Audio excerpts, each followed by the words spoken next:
जय हिंद मेरे दोस्तों। आज हम लोग पुनः उपस्थित हुए अपने लुसेंट सीरीज को आगे बढ़ाने के लिए। तो लुसेंट सीरीज में आज हम लोग जो कवर करने वाले हैं वो बहमनी साम्राज्य को कवर करने वाले हैं। और बहमनी साम्राज्य जो है वह आपका ज़्यादा बड़ा टॉपिक नहीं है, वह आपका छोटा टॉपिक है और इसे आज हम लगभग आपको कम से कम समय में निपटा देंगे। लगभग 15 से 20 मिनट में जो इसका महत्वपूर्ण सवाल है, जो लुसेंट के हिसाब से जो एग्जाम के व्यू से कंटेंट बनता है, वो आपके बीच हम रखेंगे।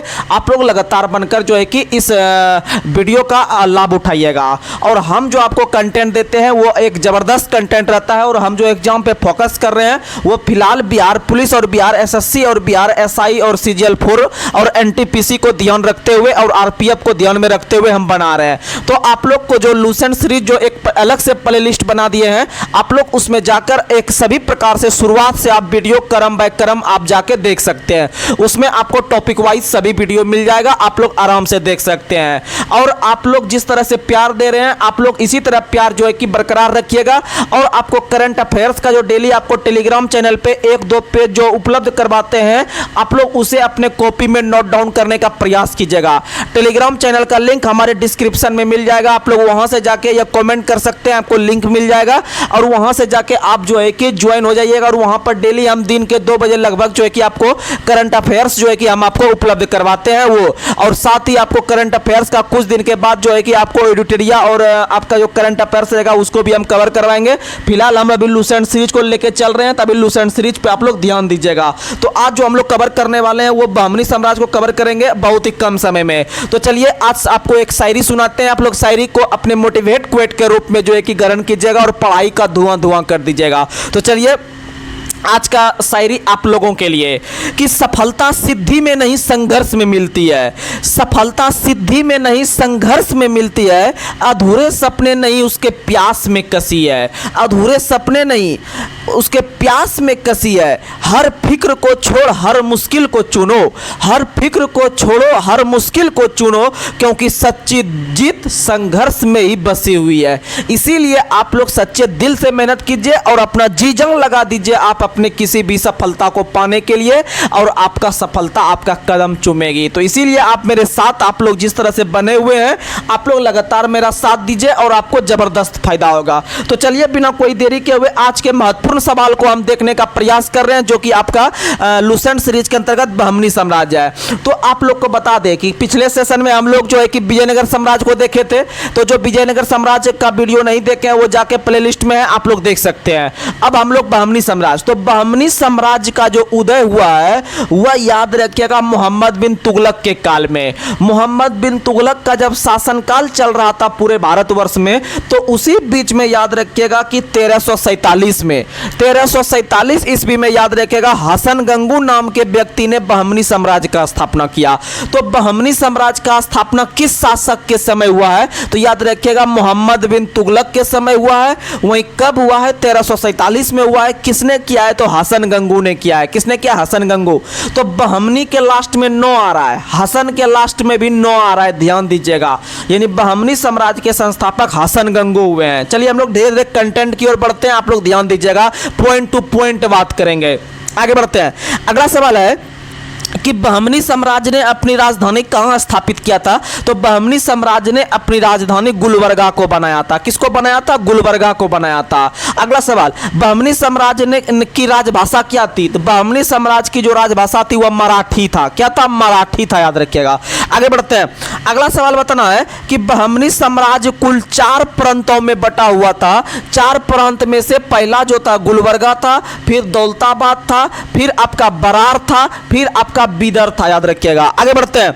अगला सवाल आप लोग को बताना है कि आपका हसन गंगू के मृत्यु के बाद उसका उत्तराधिकारी कौन बना? तो उसका उत्तराधिकारी अलाउद्दीन हसन बना। कौन बना? अलाउद्दीन हसन बना। आगे बढ़ते हैं। अगला सवाल बताना है, अगला सवाल आप लोग को बताना है कि अलाउद्दीन हसन के मृत्यु के बाद कौन बना सुल्तान? तो मोहम्मद शाह प्रथम बना। कौन बना? मोहम्मद शाह प्रथम बना। मोहम्मद शाह प्रथम भारत में ऐसा पहला शासक हुए हैं जिनके काल में याद रखिएगा आपका बारूद का प्रयोग पहली बार किया किया गया है। और ऐसे गोला बारूद का पहली बार प्रयोग बाबर के द्वारा किया गया था, लेकिन उससे पहले थोड़ी मात्रा में जो किया है वह मोहम्मद शाह ने करवाया है। किसने करवाया है? मोहम्मद शाह प्रथम ने, जो कि आपका बहमनी साम्राज्य का शासक था। आगे बढ़ते हैं। और किसके विरुद्ध किया था? तो बुक्का के विरुद्ध किया था। किसके विरुद्ध किया था? बुक्का के विरुद्ध किया था, याद रखिएगा। आगे बढ़ते हैं। अगला सवाल आप लोग को बताना है कि बहमनी साम्राज्य का सबसे बड़ा कार्य प्रशासन में हिंदुओं को जो सम्मिलित करता था वह कौन सा शासक? तो फिरोज शाह।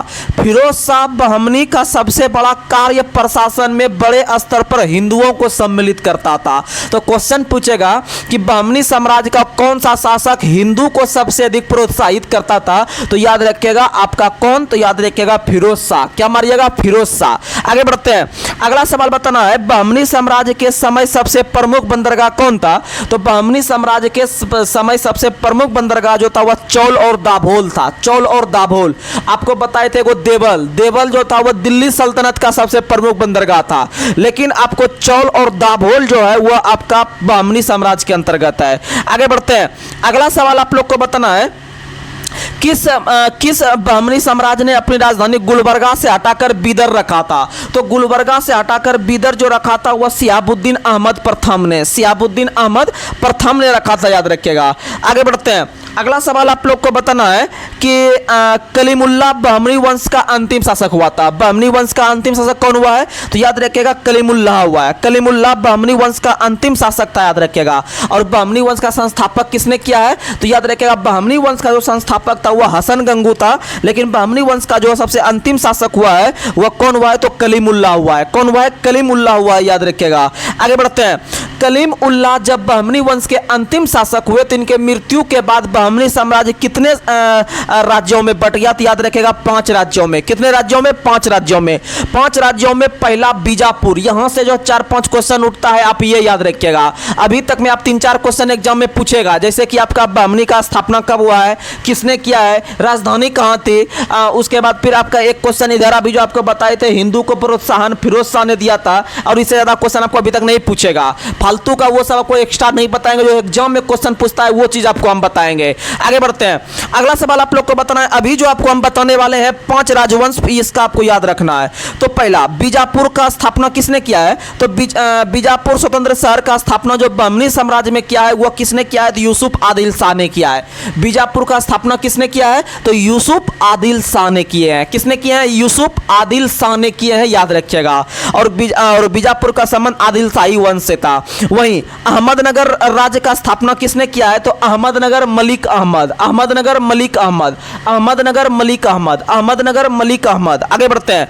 और अहमदनगर का संबंध जो था निजाम शाही वंश से। किससे था? निजाम शाही वंश से। आगे बढ़ते हैं। बरार का स्थापना किसने किया है? तो बरार राज्य का स्थापना जो किया है वह इमाद शाह ने किया है। किसने किया है? इमाद शाह ने किया है। और बरार का संबंध जो था वह इमाद शाही वंश से था। किससे था? इमाद शाही वंश से। आगे बढ़ते हैं। गोलकुंडा का स्थापना किसने किया है? तो गोलकुंडा का स्थापना कुली कुतुब शाह किया है। किसने किया है? कुलू कुतुब शाह। गोलकुंडा का स्थापना किसने किया है? कुलू कुतुब शाह ने किया है। और गोलकुंडा का संबंध जो था किस वंश से? कुतुब शाही वंश से। किस वंश से? कुतुब शाही वंश से। आगे बढ़ते हैं। बीदर किस के संस्थापक कौन है? तो बीदर के संस्थापक बरीद है। बीदर के संस्थापक कौन है? बरीद है, याद रखिएगा। और बीदर का संबंध जो था वह बरीद शाही वंश से। किस वंश से? बरीद शाही वंश से। एक बार आपको रिकॉल करवा देते हैं।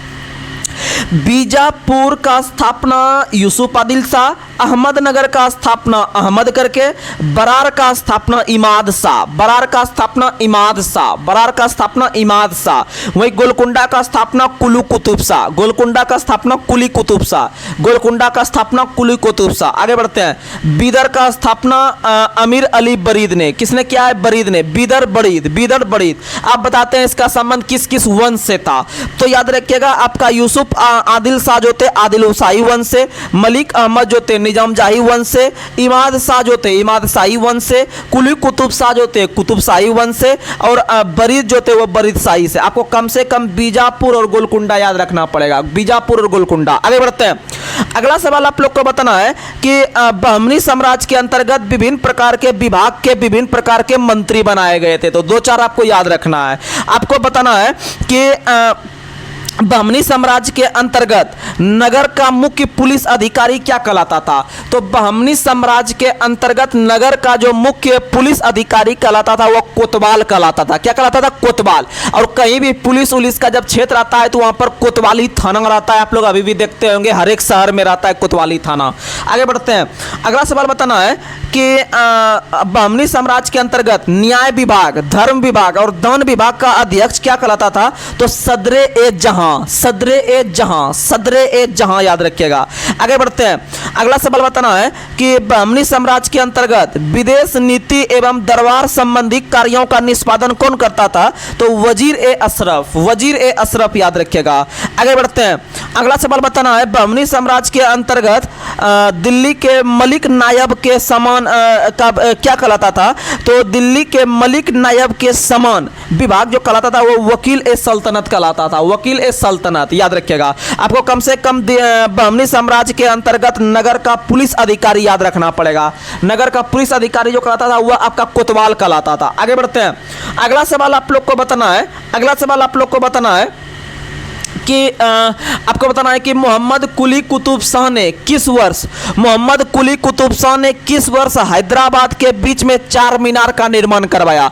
तो हैदराबाद के बीच में चार मीनार का निर्माण 1591 से 92 में करवाया। 1591 से 92 में चार मीनार का निर्माण हैदराबाद में कुली कुतुब शाह ने करवाया। और इससे पहले आपको बताए थे कुली कुतुब शाह ने गोलकुंडा राज्य का भी स्थापना किया था। तो आप ये सब याद रखिएगा। आगे बढ़ते हैं, इब्राहिम रौजा, इब्राहिम रौजा इब्राहिम आदिल शाह का मकबरा है।